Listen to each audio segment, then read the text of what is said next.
Think about it. Your team is losing on the pitch, but in front of the screen, you feel as if a piece of your own life is torn away. When that last-minute goal hits the back of the net, I know exactly how something breaks inside you. With the referee's final whistle, a heavy weight settles on your shoulders, making you feel as though your entire week's effort has been completely wasted. But have you ever wondered why? Why do millions of people process the failure of 11 strangers on a green field as their own personal defeat? Why does dinner taste like ash that night, and why do you dread even going to work the next morning? The other day I ran into a friend on the street. As the saying goes, one thing led to another, and the conversation naturally turned to football. If two football lovers cross paths, it is practically impossible for that chat to end quickly.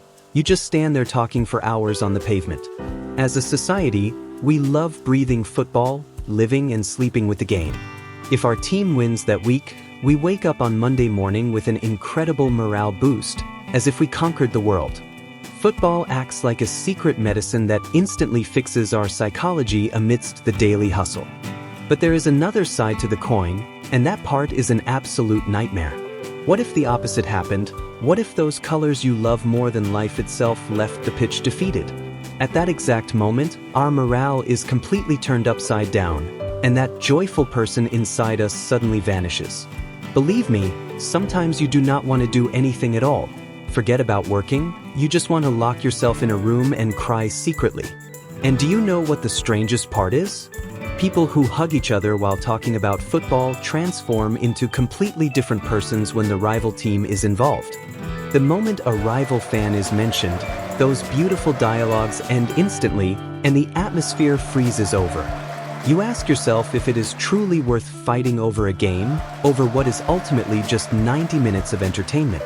But when you look outside, the reality is not nearly as innocent as it seems.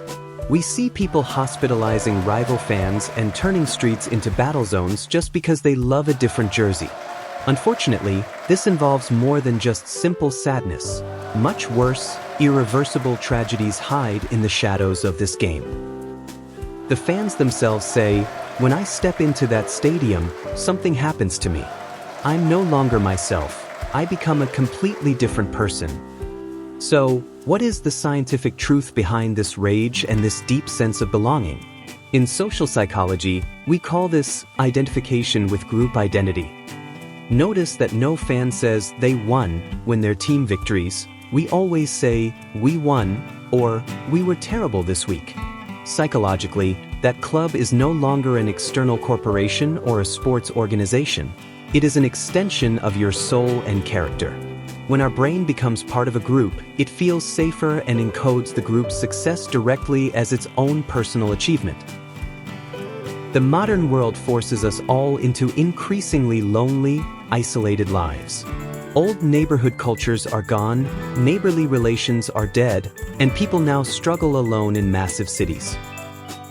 Exactly at this point, stadiums or crowds in front of screens offer people that deeply missed feeling of togetherness on a silver platter. Thousands of people singing the same anthem, hugging a complete stranger in the joy of a goal. Once this immense sense of belonging weaves into your soul, any wound the team receives becomes a direct blow to your own world. The biggest factor determining the severity of emotional devastation is not actually the score on the pitch, but your pre-match expectation.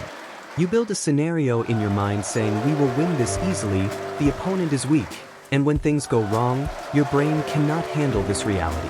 People unconsciously project their unachieved life successes, suppressed emotions, and egos onto the team they support. When the team wins, a feeling of "I am successful in life" awakens, whereas defeat returns as a feeling of personal failure and inadequacy.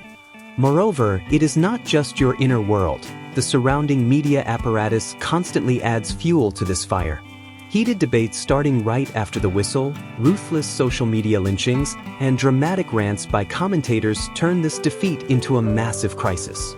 In the end, we understand that football is never just a ball rolling on a green field across 90 minutes.